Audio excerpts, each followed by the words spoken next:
We live in a world that has never been this fast-paced. Innovations are happening at record speed. We're consuming more than ever, and we're working more than ever.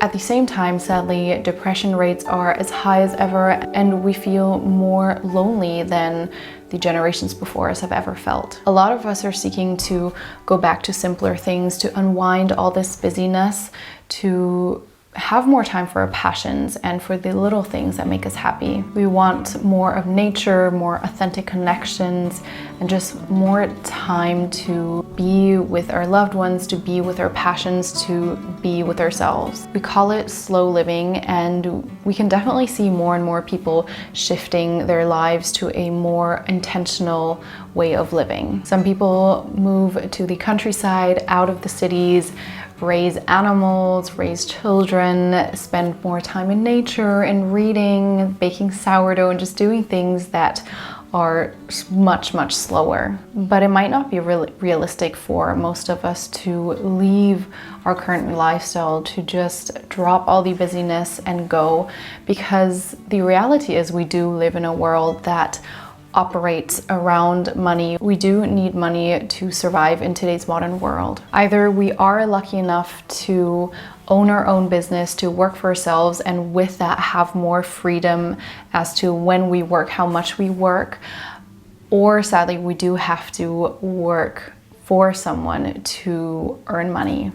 Maybe we even have people that we need to take care of, so children or parents that need our care, and that can be an additional financial burden and can make us feel even more helpless when it comes to all that busyness. The bottom line is, as pretty as those slow living Instagram videos might be, it isn't really realistic or achievable for many of us.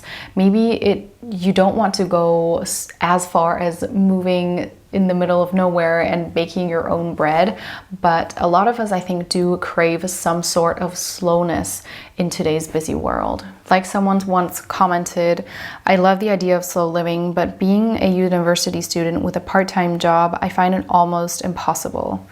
And I totally get that. I also was in a time of my life where I was working a 9-to-5 full-time job, and I was so busy, I couldn't even find the proper time to enjoy cooking and to cook a slow, nutritious meal for myself that I do see as a form of self-care. What I do think we need to keep in mind, though, is that as far away as that dream of slow living in the countryside might be, if that is what you want, it is more achievable than we might think. The important thing is to take it a step at a time and make the necessary changes in your life to shift more towards that. But if that just really doesn't seem realistic for you, or you would like to incorporate more slow living now and not wait until you live somewhere in the countryside, which I totally understand, I have gathered a few tips and ideas on how to incorporate more slow living into your life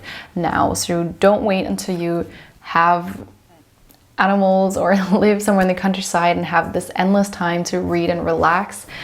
These are some ways that you can have a slower life right now. It is also important to remember that often this busyness is just a season. So maybe it is something that you have to work through or go through right now, but it's not something that will stay forever. So down the line, you will have more quieter months and seasons, but also be careful not to push that desire of a slow life too far into the future. Do try to incorporate it in some way right now. So the first advice is to think small, or don't have this all or nothing mindset. So even though people might be living on a farm, making food from scratch, and you feel like you don't have time for all that, that is just not realistic for you, it doesn't mean that you can't be slow living if you don't make your food from scratch. So if you see people have this full-on vegetable garden and that they're tending to as a way of slow living, which is beautiful, but you just don't have the place or the time for that, think small. So think of just one plant. Maybe you have a basil herb pot that you tend to, or a few herbs, or try to grow one tomato plant. So just think small, and the intention really is to slow down and to be with the plant, nurture it, see it grow, and to, with that slow process, also slow down yourself and take intentional time every day to care for that plant, to water that plant. Again, if you see people making food from scratch, so whether it's sourdough or gnocchi or whatever, don't try to imitate that. That is like level 100. So start with small steps. So instead of trying to make food from scratch, just make sure to make one meal maybe a day or a week yourself, and to be really, really present with the process of making the food. Slow down a little bit, be really intentional with each step, and to really savor the process and the beauty of making food for yourself. If you see other people reading books all day and devouring book by book, it doesn't mean that if you don't do that, you're not slow living. You can still incorporate some form of slow reading into your life, but instead of reading a book a day, just set aside maybe 20 minutes to read. We all have 20 minutes to slow down, to read something instead of maybe turning on the TV. So just picking out little areas where you can take a small step towards slow living. It's about slowing down really intentionally and picking an area to focus slow living on. So the next step is exactly that, to pick one, maybe even two things where you really want to slow down. So ask yourself, what gives you a sense of peace? Maybe it is reading, maybe it's taking a walk, maybe it's cooking, maybe it's creating in some sort of art form, playing music, listening to music. Whatever it is, take that as your source of slow living. Practice that, and practice that very intentionally. It is all about quality over quantity. So it is better to just pick one area and commit to that, and do that very, very intentionally, and to slow down your body, slow down your mind, instead of having 5 slow living activities that you're all not really present with, and because you're already thinking about all the other to-dos that you have to do. Nextly, we have to think about clearing up our schedule, making a little more time to be able to slow things down. So ask yourself, what is taking up a lot of your time during the day? What is a big chunk of time that you can easily clear out? And for a lot of us, that is social media or watching movies, TVs, series. That really, if we're honest, that really takes up a lot of time during your day, and that includes myself as well. And as hard as that is, if we do a little social media detox or just really cut down and limit our time, we can free up so much more time. 2 hours plus or 1 hour, that is so much more time that you can spend doing something else, or just slowing down something that you're rushing to do nowadays. So instead of rushing to cook, you now have a little bit more time because you're not spending that time on social media or watching TV, and you can cook a little bit more slowly, a little bit more intentionally, and to be very present instead of rushing to do the next thing. The problem isn't social media or watching TV itself, but the problem is the mindlessness of it. So oftentimes we don't really intend to go on there to look for something specific. We're just scrolling and consuming whatever is being thrown at us. If we do find a way to consume movies or shows or social media in a very intentional way, then that is not a problem at all. Oftentimes it's better to not, for example, watch TV every day, but pick Friday as your movie night and be very intentional with the selection of your movie, and make it into a really nice and intentional activity that you can really enjoy, instead of watching some movie that is on or some show that is on just to keep up with the trend or keep up with what everyone else is talking about. And I find myself doing that, especially on social media, a lot. I will go on there maybe initially to search something up or to look at something, but then once I'm on there, I find myself to start scrolling and looking and going on the explore page, which is always the worst thing. And before I know it, I'm on there for half an hour, for an hour, and I've wasted so much time because I haven't gained any valuable input or insight from that scrolling. It's so mindless and it doesn't add value to my life in any way. All it does is just take time from me that I could spend doing more slower things or being more intentional and slower with activities that I've planned for the day anyways. Another thing that takes up a big chunk of our time is often our jobs. And something to consider is to maybe work a little less, so work part-time.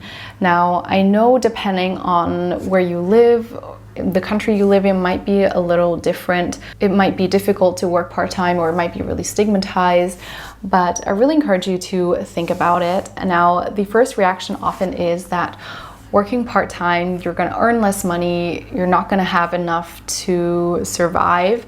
Now, this is where minimalism comes in and can be really handy. So with minimalism, it's all about living a more conscious, pared down, simplified life. We only keep and have and own what truly gives us value, what gives us happiness. And we find that when we strip down everything else, we really don't need much to thrive. This is the great thing about minimalism. You save so much money, and because you don't need as much money to live and thrive, you can work less and have more time and to do things more slower and really take care of yourself mentally by slowing down so much more. It is really a myth that we need all this money because we are buying things left and right, and buying really doesn't make us happier. It might be fun in the moment, but in the long run, it really doesn't make us happier. I can really tell you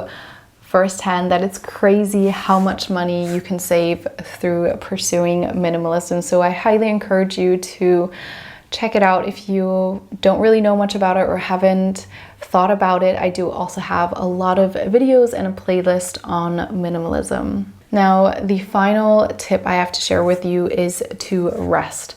So this is something that I discovered fairly recently, but it makes such a big difference to set aside about 20 minutes or so to rest.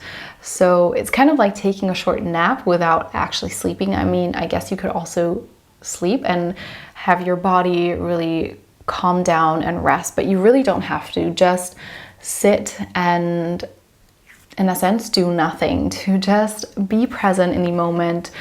What can you maybe hear? What do you see? And try not to think about all the to-dos and all these things that lie ahead that make you anxious, but just be in the moment.